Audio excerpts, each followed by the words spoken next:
Welcome, everybody. The electricity just went here, so I'm going to put my video off. Quite dark with the light coming back on. Good. So welcome to this full moon practice. Let's take about 30 seconds to tune in.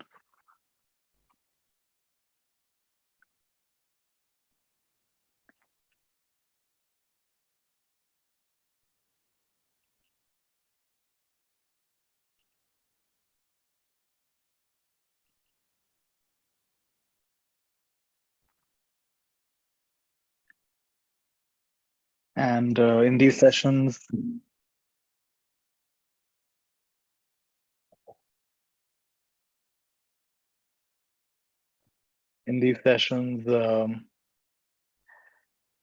it's just about tuning into the energy of the full moon. We also do it in the new moon. Just tune into this wonderful atmosphere. And my intention is that I be quite empty, quite vacant, quite silent. And whatever is needed in this moment, whatever needs to come through, then let that come through. And usually it's not really about teaching anything. It's mostly about reminding each one of you about something you already know, but maybe you've forgotten. And the invitation is for you to come back into your own alignment, come back into your own power.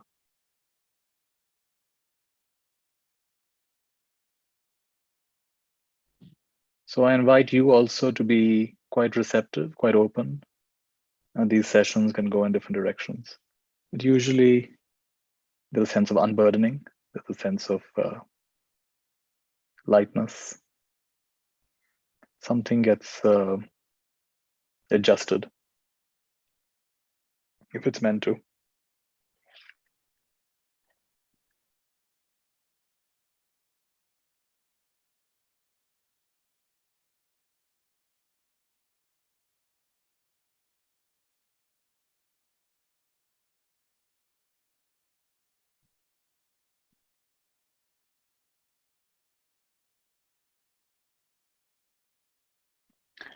One thing I wanted to start with is a very simple but powerful teaching by a teacher called Lester Levinson.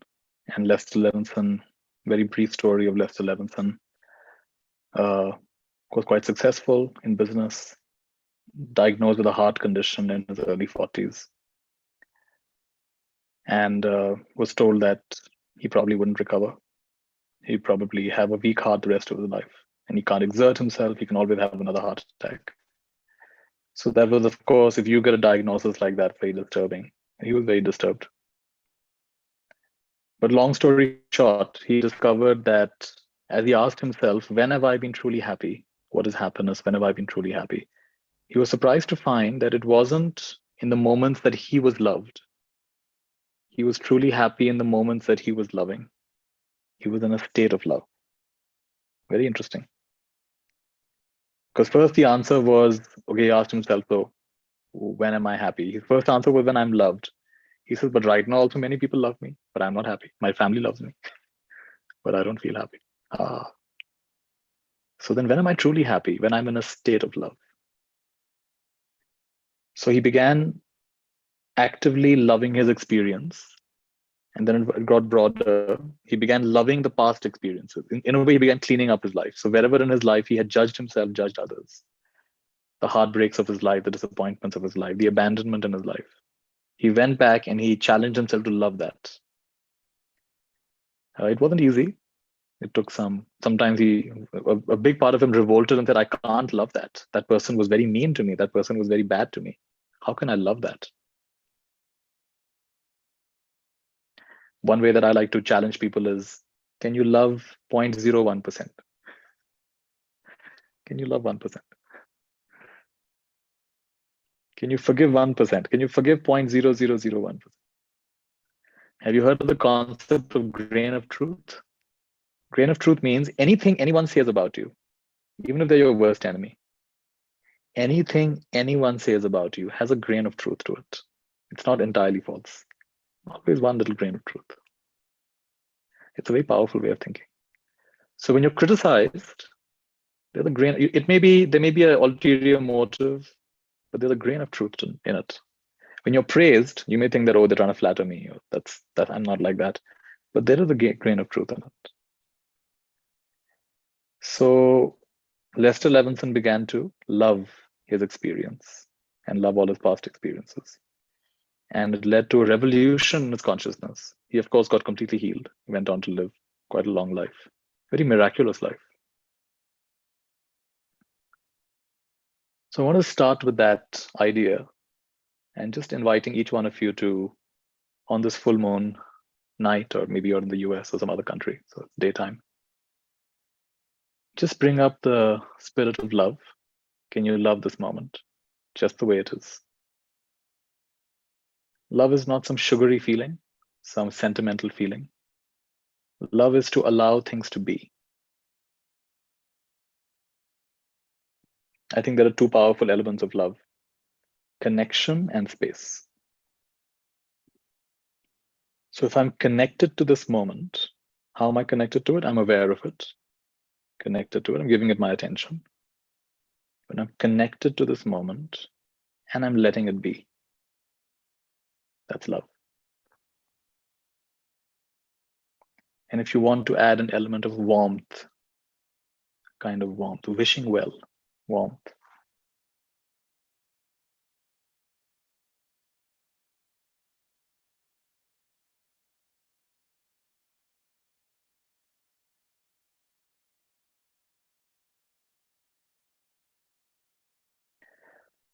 So three elements actually. So connected to, spacious, and warmth. What does warmth mean?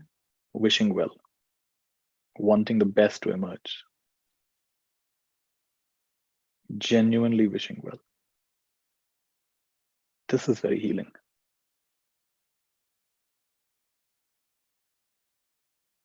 So for example, can I be connected to my experience? Can I give myself the space to be? Can I have a sense of warmth?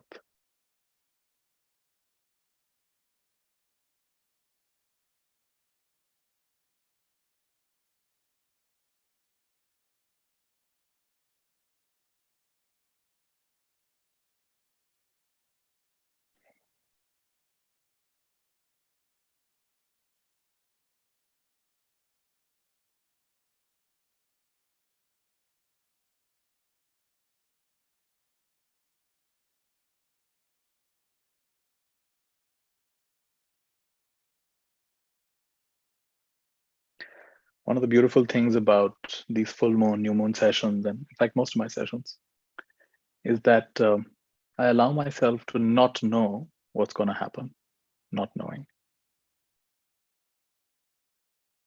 How can I allow myself to not know what's going to happen? There are a few reasons for that. One is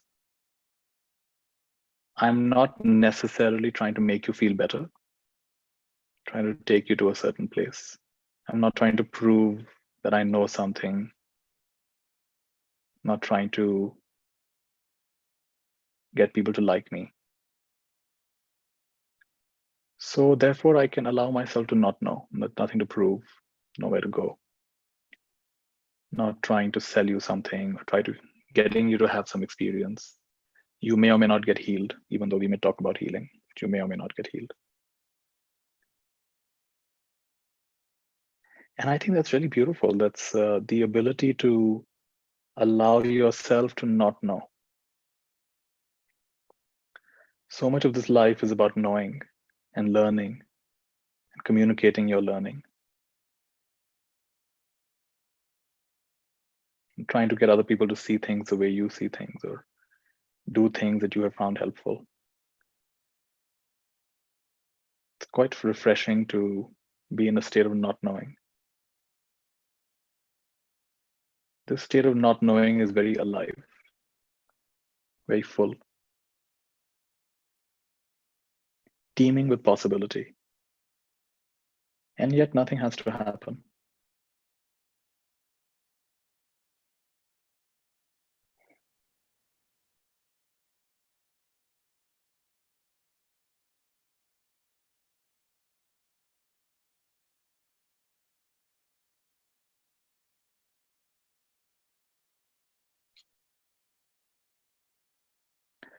So I'm inviting each one of you to step into the field of not knowing for a little while. Step into the experience of agenda-lessness, having no agenda, and loving it, even 1%. To love it means to be connected to it, to give it space, and to have an element of warmth, goodwill.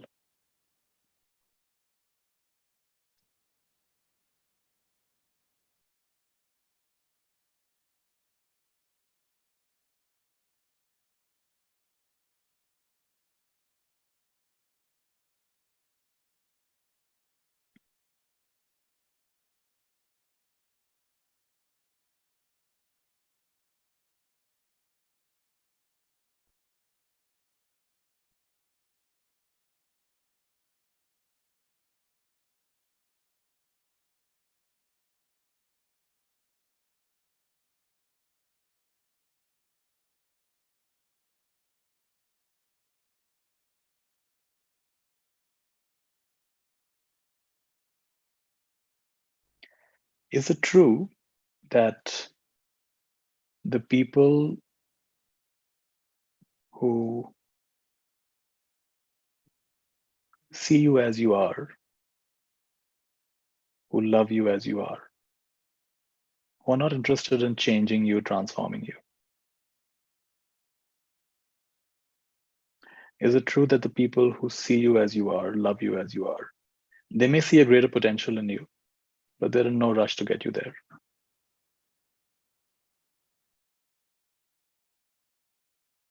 See you as you are, love you as you are, and are not interested in transforming or changing you. Is it true that sometimes these people have the most transformational impact on you?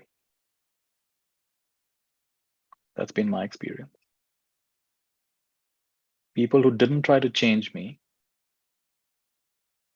ended up changing me very deeply. Didn't want to influence me, ended up influencing me very deeply.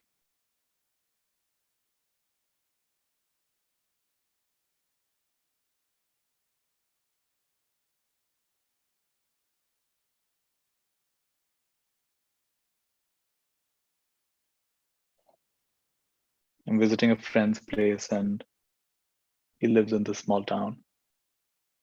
And there was some kind of a meeting at the club. They said so and so person is coming, so and so expert is coming. So he thought he'll go, he'll meet some other people there. It'll be interesting. He didn't realize it will be a one-on-one session. The expert is there. Expert is a business consultant. So now my friend has to meet this business consultant. And the consultant has been a very big shot. He's helped establish big companies in the country. So he asked my friend, what business do you do? My friend has got a small business. He says, okay, why don't you try hiring more people? Why don't you try training more people? Why don't you try expanding your business? So my friend says, why should I do that? He said, you'll make more money, you'll make more revenue.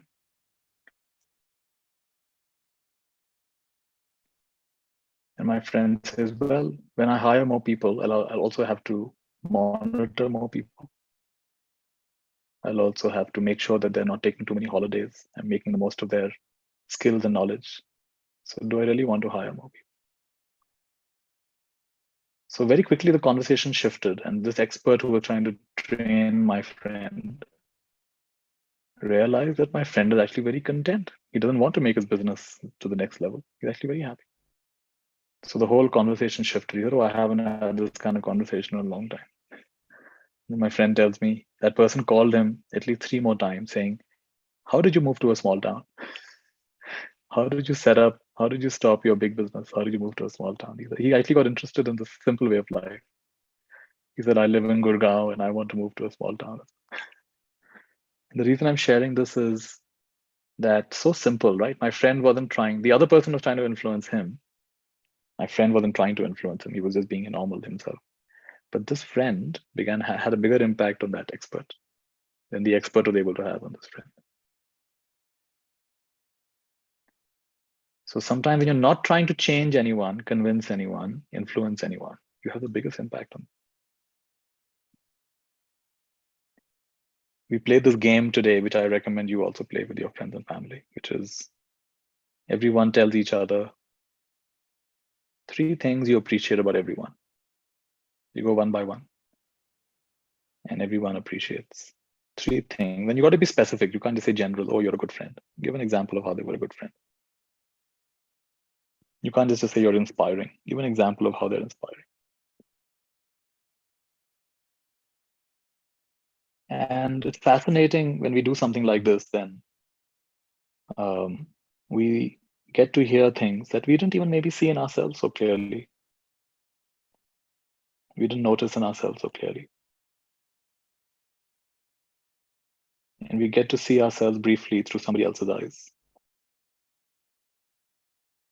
And we get a chance to express what we love and appreciate about people. And yes, it's a story, but it's an empowering story. It's a story that leads to connection. The quality of our life is the quality of the stories we tell about ourselves, about our world, about why we're here. Poor quality story, poor quality experience. High quality story, high quality experience. No story, limitless, limitless experience. Indescribable experience.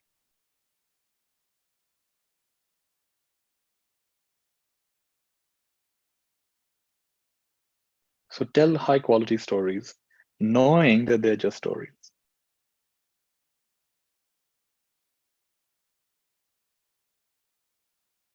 So for example, if I tell myself that even though I have no idea what I'll talk about in this full moon call, I have a deep confidence that everyone will get what they need. Everyone will get exactly what they need. Even if they join in the middle of the call, even if they watch the recording, everyone will get exactly what they need.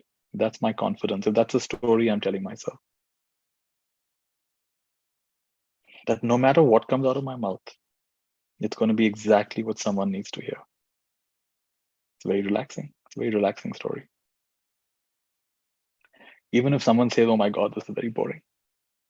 Why am I on this call? And they leave, that's exactly what they need. Not a bad thing. Well, that's a great story, isn't it? Makes me very relaxed because I don't have to worry about trying to change someone's experience. Oh, this person, I know this person's going through this and that person's going through that. I should talk more about this, more about that. Keep it simple. Tomorrow, if they invent a mirror that talks and starts telling you, hey, those clothes don't work, that hairstyle, that's too much makeup. Your teeth need whitening. Most of us will be very unhappy. What is this mirror, talkative mirror? Happier with a normal mirror, you didn't talk. One thing good about a mirror, it doesn't talk. Right? What's that fairy tale? Mirror, mirror on the wall. Oh my God, how much trouble gets me. Who is the fairest of them all? All drama happens with a talking mirror. So better than a talking mirror is just a mirror that reflects. And in that reflection, we can see for ourselves what hair needs adjusting, clothes are fitting or not. Have you put all your buttons or not? You shaved correctly or not? Put your eyeliner correctly or not? You can see for yourself. The mirror doesn't talk. For that, the mirror has to be very still. Mirror has to be very clean. Mirror has to be very truthful. So as we are still and we are clean, clean means pure of heart, not having any agenda. We are in truth. Then we become a mirror-like presence for the people in our lives, for everyone in our lives. And they get exactly what they need. We don't have to even talk much or even do much. Our whole being is talking. Our life is talking. And everyone gets exactly what they need, if they need it, as they need it.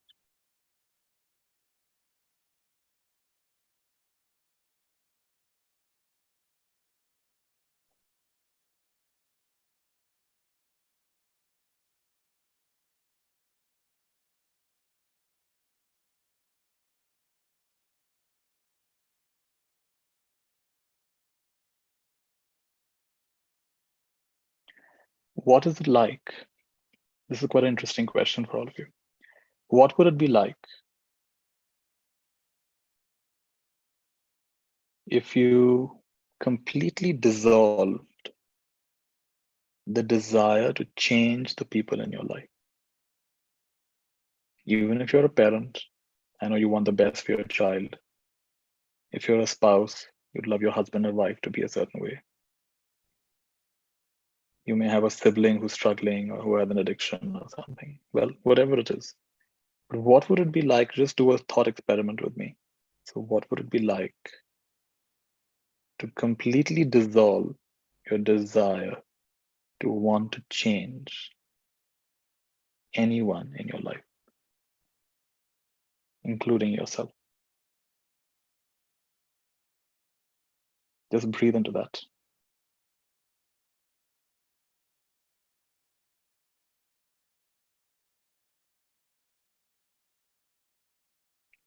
Breathe into that and feel into that a little bit more deeply than you've ever done before. I'm sure many of you have come close to this, but go really in the middle of this. No desire to change anyone, near or far, known or unknown, loved or neutral person, or even a disliked person, including yourself. Breathe into that. Feel into that. Step into that.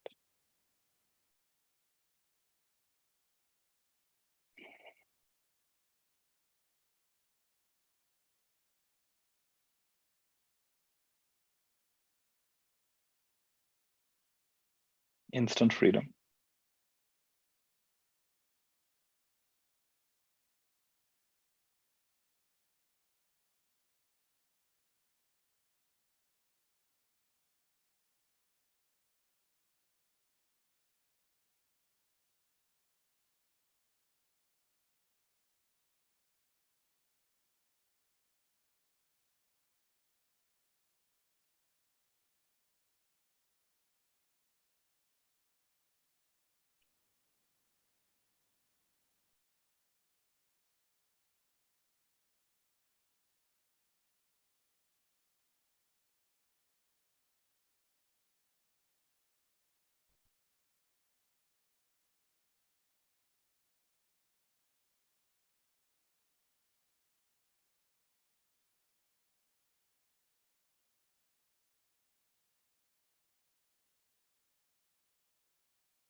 There's a story I heard which had a big impact on me when I heard it.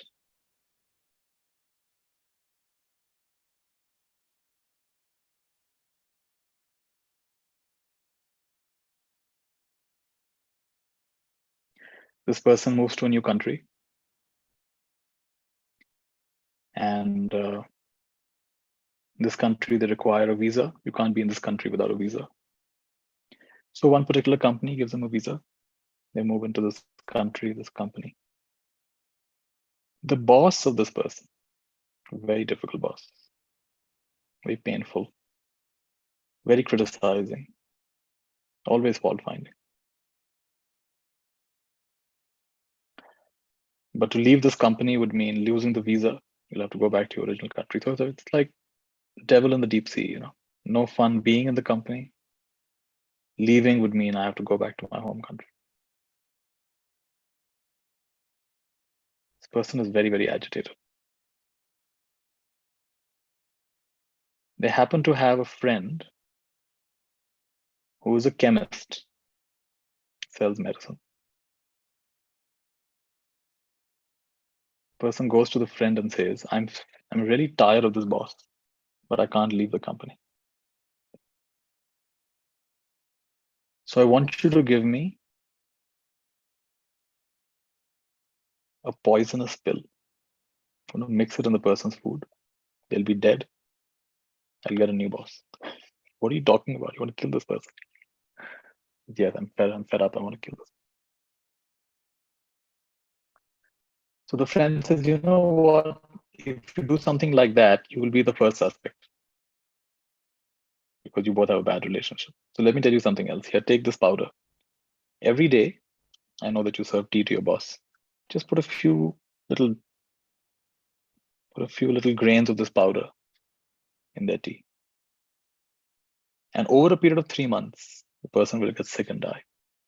It'll happen so slowly that no one will suspect you. Wow. And since it's only 3 months, come on. So just for these 3 months, just be kind to this person. Just be good to this person. Just bear whatever they tell you.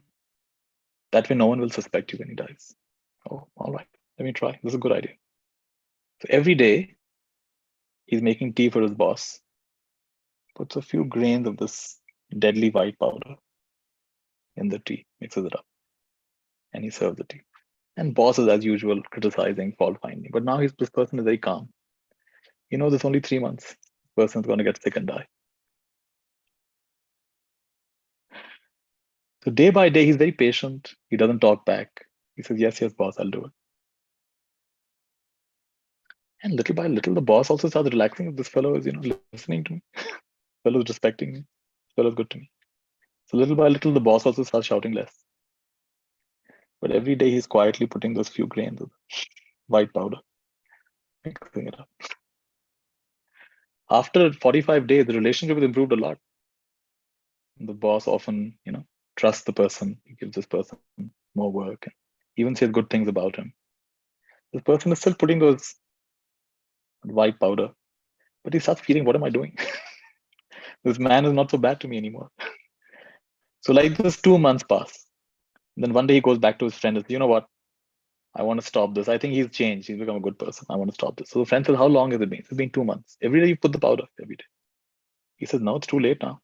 Nothing can be done. He's going to get sick. He's going to die. So what are you talking about? Give me an antidote. Give me some antidote. I don't want him to die anymore. There's no antidote. You asked for a poison, I gave you. It's a slow acting poison. For 2 months, you've already given it. And this person starts crying. Oh my goodness, what a big mistake I've made. What a terrible thing I've done. You don't even have an antidote. What a big mistake. He starts crying and howling. And his friend smiles and says, I just gave you powdered sugar. That was not a poison, it was powdered sugar. So what you put in the tea was not a poison. It was just sugar. Of course, some people say sugar is also poison. Anyway. So the story is very impactful. Why? Because for those 3 months, this person decided to just not try to change the person, not react, just be patient. And the other person began to change.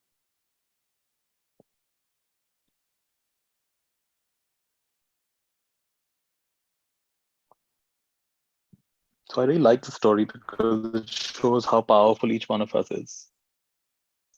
We're not really victims. None of us is a victim.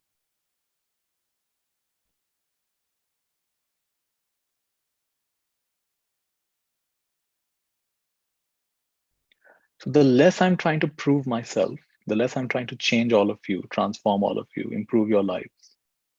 Strangely enough, that's when it's most impactful. That's when the greatest change happens. When there's no desire to change, there's no agenda to change. It's like a mirror that's not talking, even though in my case I am talking. But it's like a mirror that's not talking. And you get to see your own reflection. You get to see for yourself what adjustment needs to be made. It's a fascinating process. And that self-correction, that self-adjustment just happens, just clicks in place.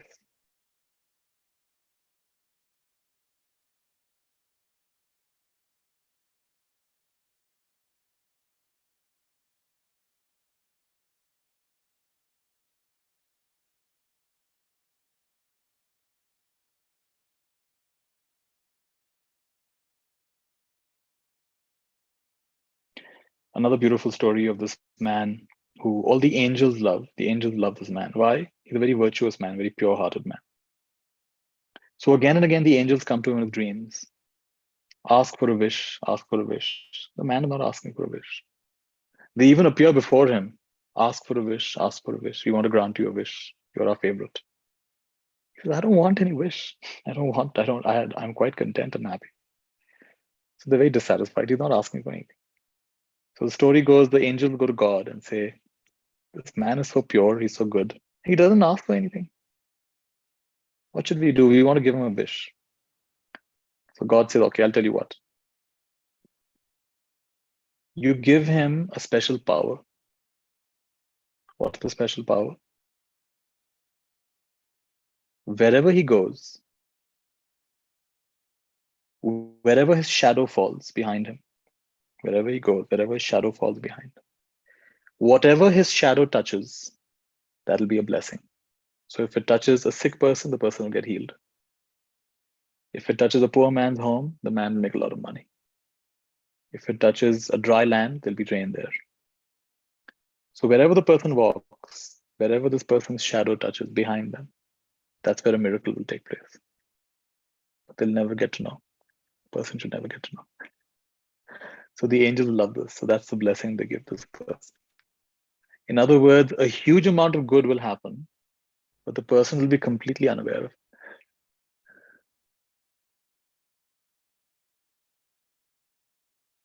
I think that's one of the most beautiful stories. So here's the interesting question for you. How do you know that you are not the angel's favorite?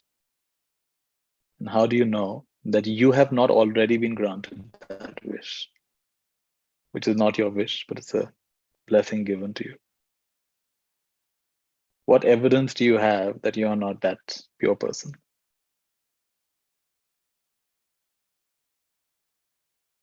And that you have no idea the kind of impact you had. You're unaware of it.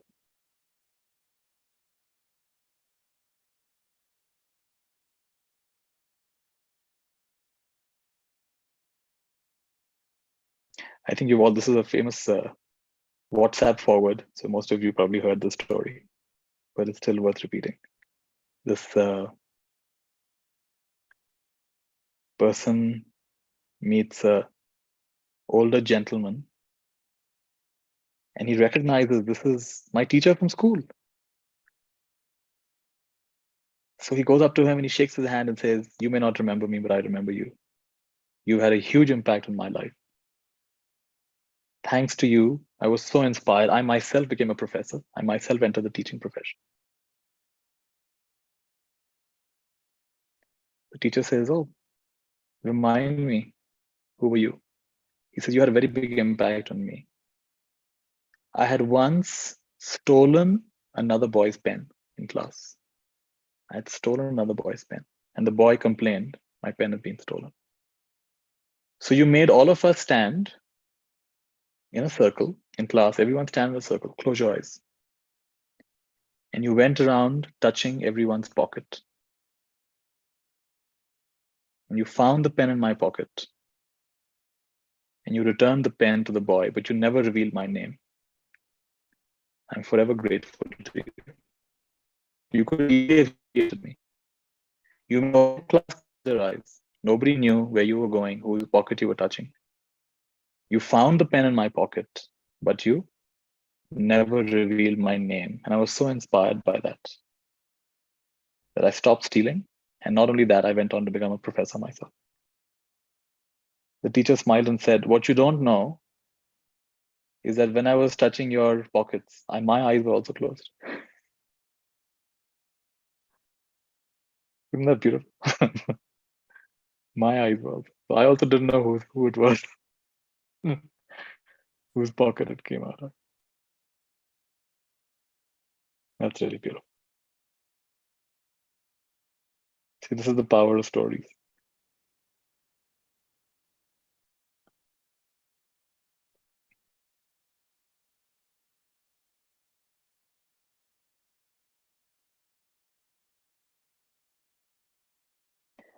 So you can play with stories. You can be very playful with the stories you tell, and tell higher and higher quality stories. One nice exercise taught by these teachers, Abraham Hicks, they say that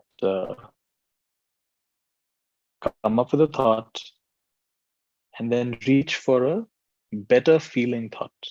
Sometimes it helps to actually write it down, this exercise. So for example, you could suppose someone says, business isn't going well these days. How do you feel? Do you feel good about that? It doesn't feel good. So what's a better feeling thought?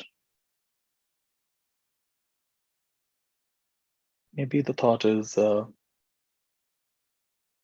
maybe it's time for me to reflect on what parts of my business need more attention, where I'm not giving enough attention, where things are not working well. Maybe it's a time to improve my business, even if it's not going that well. Does it feel better? Yeah, I feel a little bit better. Maybe I can use this opportunity to reach out to friends who have more experience than me, reach out to my mentors who have more experience. Feel slightly better.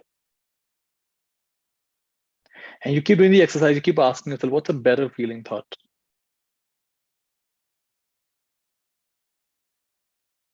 Maybe I need to invest in myself, invest in my business. Maybe I need to fine tune who my real customers are, what my real offering is. Maybe I need to inspire my staff and my team, remind them why we're really doing this. Oh, that feels a little bit better. Like this, you keep reaching for better. Some thoughts will actually not feel better. Okay, that didn't actually feel too good. But over a period of 10, 15 minutes, you actually start feeling different. Why? You're consciously reaching for a better feeling thought. Very simple but very powerful exercise. And you challenge yourself, how can I think about this differently? How can I think about this differently? Usually it's easier if you write it down. If you think, you can get lost in thoughts. So you start with an initial thought, maybe about your family, maybe about your health, maybe about your finances, maybe about your work. You reach for a better feeling thought. What's a better? And you say, felt better? Yes or no? Sometimes it doesn't feel much better. Because you can't really fool yourself. And usually 10, 15 minutes later, you're in a much better place around that topic.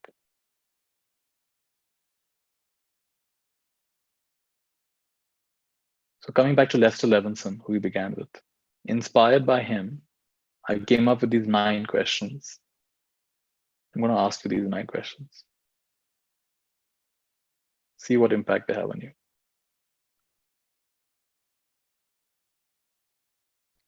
Start by focusing on any area of your life where you don't feel completely happy, completely in flow, completely at peace.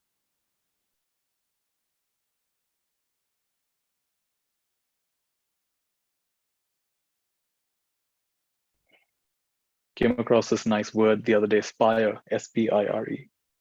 Spiritual, physical, intellectual, relational, emotional. So in these 5 areas, choose one that's not going so well. Maybe it's spiritual, maybe it's physical, maybe it's intellectual, maybe it's relational, maybe it's emotional. Once you have something, then listen to these 9 questions and see what answer comes.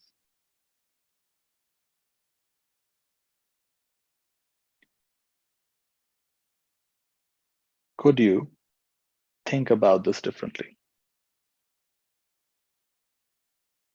Just could you?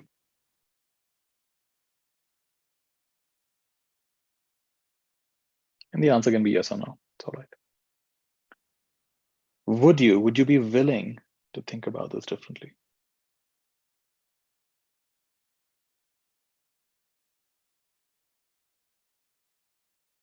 When?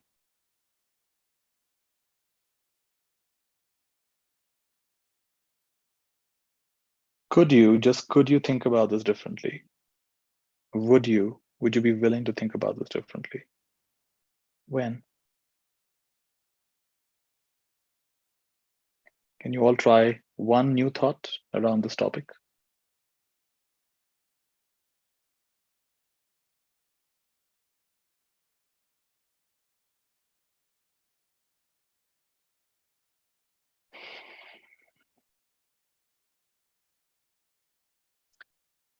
Next 3 questions. Could you love this? Even 1%. Would you love this? Even 1%. When? When? Could you love this? Would you love this? Love has got these three elements of connection, spaciousness, and warmth. Would you love this? Even 1%? When? When?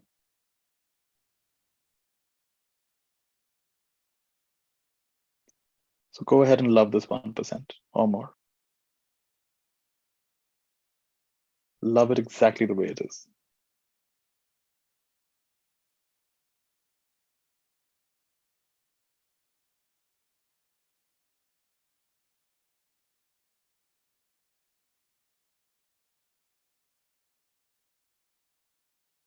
Next three questions. Could you allow this to pass through you?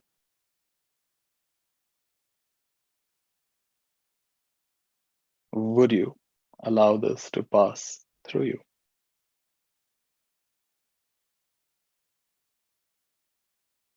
When? When?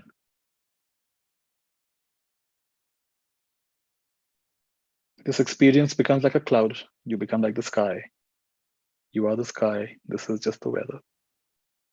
Allow this experience to pass through you. You are not this weather. You are the sky. You are the eternal sky through which all of these weather systems pass through. Could you let it pass through? Would you let it pass through? When? When?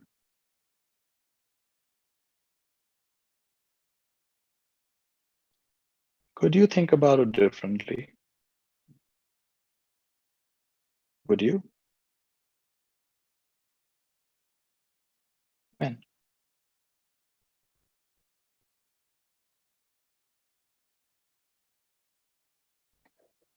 Would you think about this differently? Would you? Could you think about it differently? Would you think about it differently? When? When?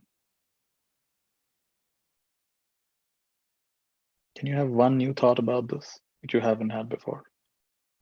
Or that relaxes and relieves you a bit? Try. It's not easy, but try.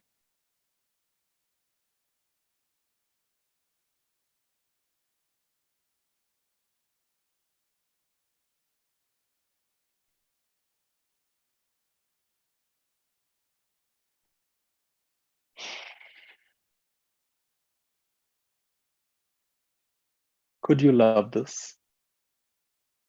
Would you love this? When? Can you love this even 1%? Exactly the way it is.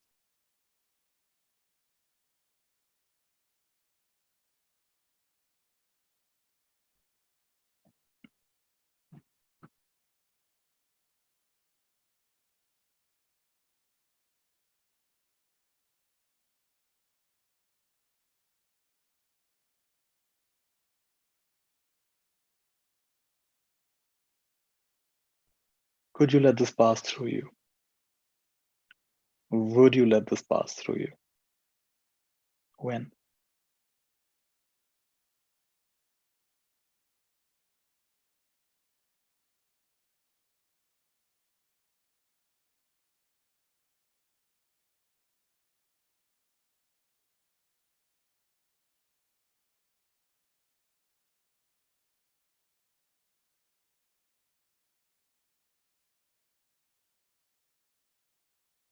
Why these questions?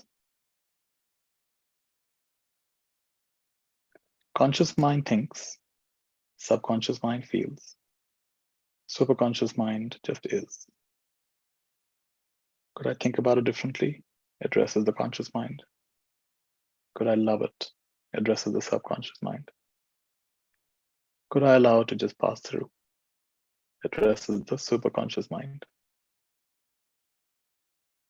Why all of this?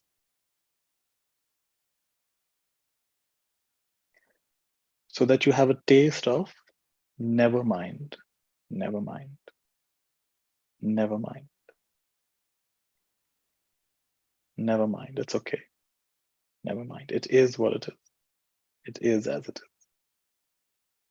Even a microscopic taste of never mind is like water for the desert, medicine for the sick, food for the hungry.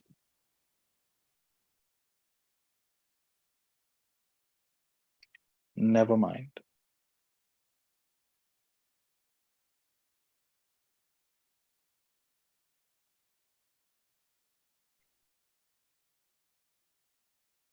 This is good medicine.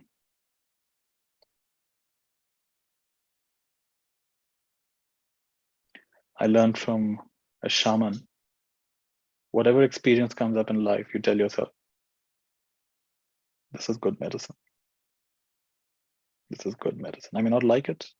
It may taste horrible. It's good medicine.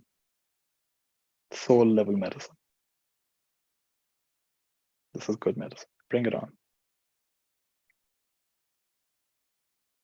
Tattvam Asi.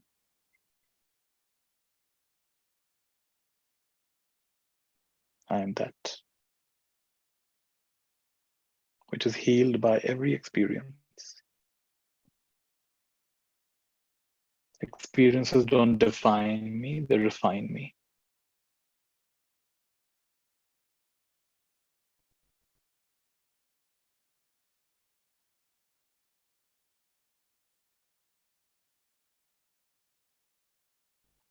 Experiences don't put me into a cage, they awaken the inner sage.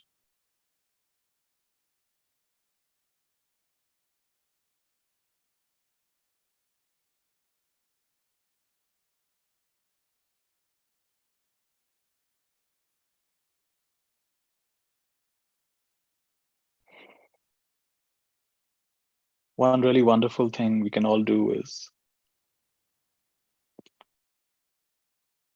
to accept very deeply our present level of spiritual evolution. If you needed to be more evolved, more enlightened, more virtuous, you would be. You are as evolved as you are. You are as generous as you are, as truthful as you are, as wise as you are, as loving as you are, as patient as you are. If you needed to be more, you would be more.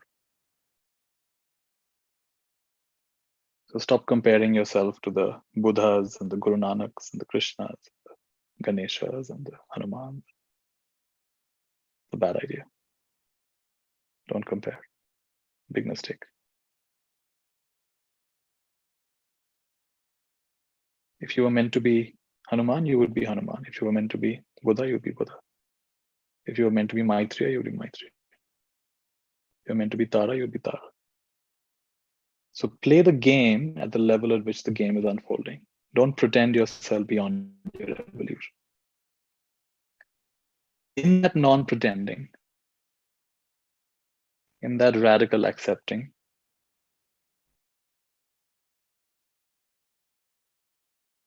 you have fulfilled the reason for being of that moment. That goes beyond any kind of comparison. Very beautiful quenching. Otherwise, spirituality becomes a new kind of, call it spiritual materialism. Earlier, you were gathering things. Now you're gathering experiences and knowledge and this and that chakra and this and that ability and siddhi and oh my goodness. It's actually a more dangerous game. Don't pretend yourself beyond your evolution.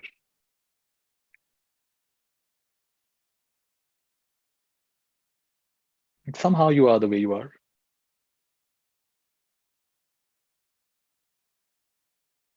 Just show up. Show up. Share your gifts. We all have gifts. Show up, share your gift, and synergize. Recognize the gifts of others. And see if some magic wants to unfold. Show up.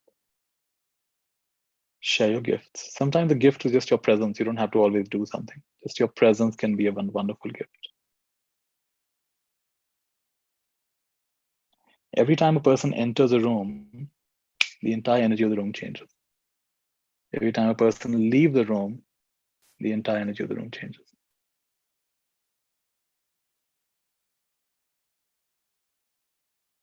Even your presence is very valuable. So share the gift of your presence.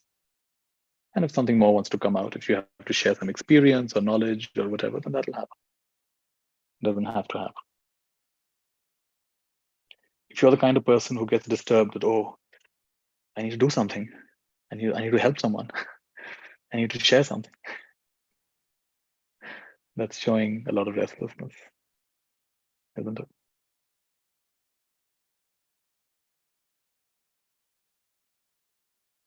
A lovely prayer I came up with years back. Dear God, please save the world from all those who are trying to save the world.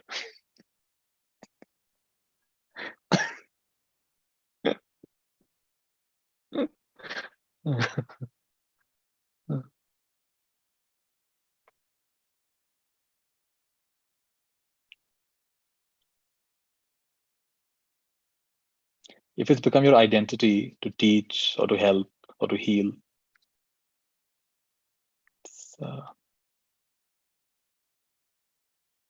you'll always look for ignorant people. You'll always look for helpless people. Always look for sick and disturbed people. Become your identity. You'll feel restless if you're in the company of those who don't want your teaching, don't want your help, don't want your healing.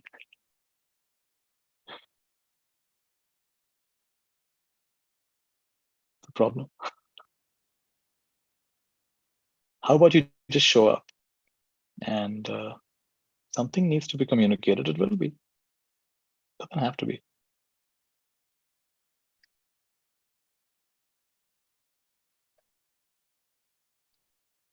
There's a story, the third Zen patriarch, Hui Neng. He was a simple cook in the kitchen, in the Zen kitchen, in the kitchen of the monastery. He was a humble cook. But he solved a riddle that the teacher had put that no other student could solve. So teacher called him to his room and said, you better run away from here. Because they have figured out that you,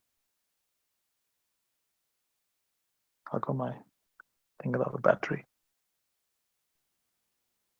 Oh. So they figured out that if they figured out it's you who solved that riddle, because there was he kind of wrote it on the wall, the answer, then they'll be very unhappy that you're the cook and that you're going to be the next teacher. They will never tolerate that. So you just run away. He said, you're the successor, but you will never be accepted in this monastery. So you run away from me. So he runs away, and for years and years, he lived as an ordinary person. And he actually, even at one point, becomes the cook for a group of bandits. These are dacoits. He's not himself a dacoit, but he cooks for them. And everyone thinks he's an ordinary fellow. Then one day, by accident, they discover how great he is, because two monks are having a debate. Is the flag moving or is the wind moving? So one says the flag is moving, the other says the wind is moving. And Hui Neng happens to be passing by. He says, your mind is moving. Who are you? There's another funny version which says, Hui Neng says, your tongues are moving. Anyway, so Hui Neng is then, they recognize he's not an ordinary fellow. So then he comes and he's asked to give a talk.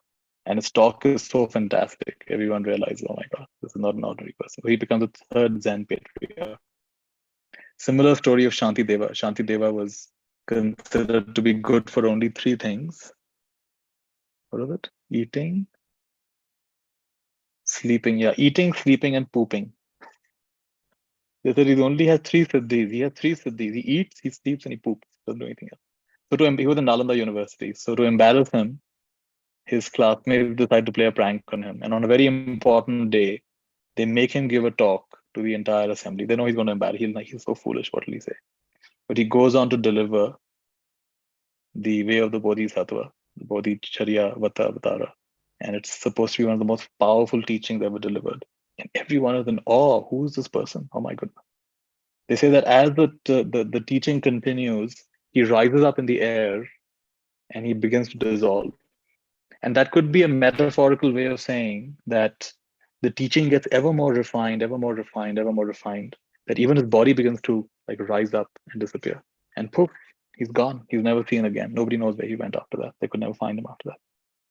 He never wanted to display his knowledge. He was living as a very ordinary monk in Nalanda University, only good for three things: eating, sleeping, and pooping. Went on to give one of the most powerful teachings ever, the way of the Bodhisattva.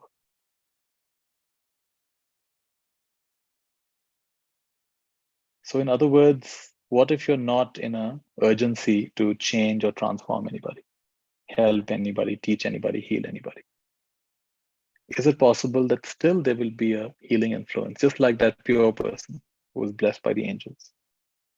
Without this person's knowledge, behind their back, amazing healing transformation was happening. They never even got to know of it. What proof do you have you are not that person?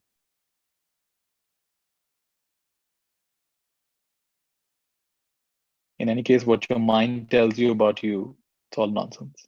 Your mind has no idea who you are. What is mind? Mostly inaccurate neurodrama. MIND.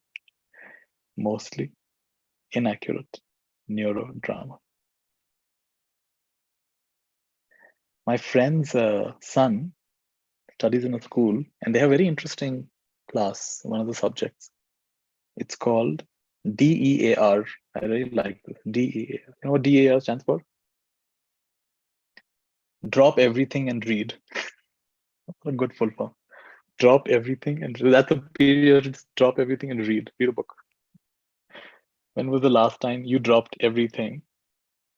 Just read something nice. Drop everything and read.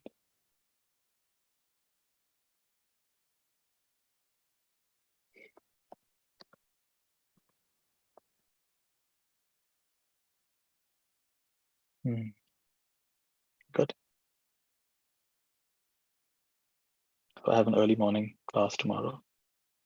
If anybody wants to say something, you can raise your hand or you can put it in the chat.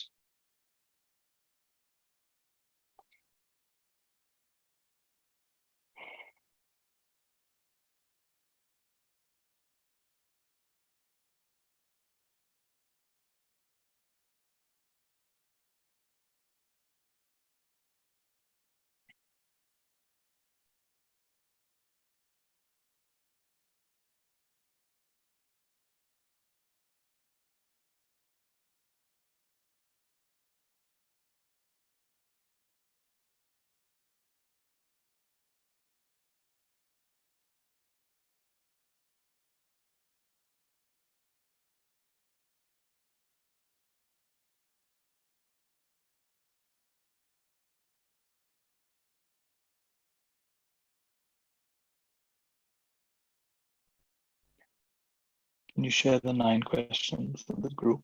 Let me just repeat them. They're not that hard. Could I think about this differently? Would I think about this differently? When? Could I love this? Would I love this? When? Could I allow this to pass through me? Would I allow this to pass through me? When? That's 9 questions.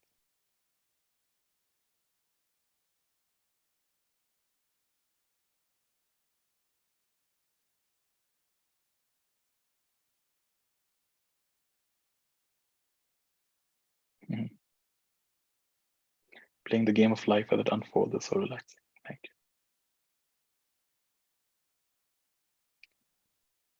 Excellent point about healers. Now I really enjoy meeting people where I am, not looking to fix anything. Joyful. Thank you for the wonderful sessions. Thank you.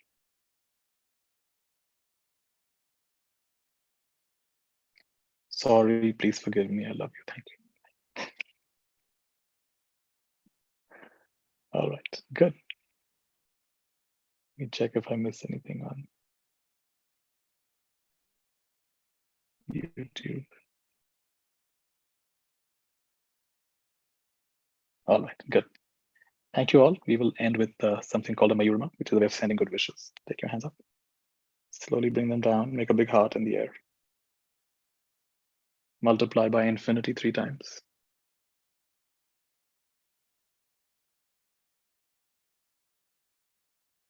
Come back to your heart and say with me, Mayurma.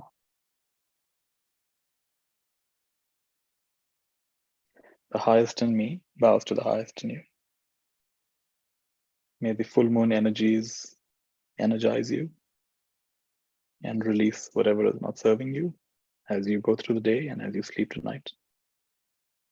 Whatever needs to be adjusted in your field, may it be adjusted. Whatever needs to be energized, may it be energized. Whatever needs to be released, may it be released. And so it is. And so it is. And so it is.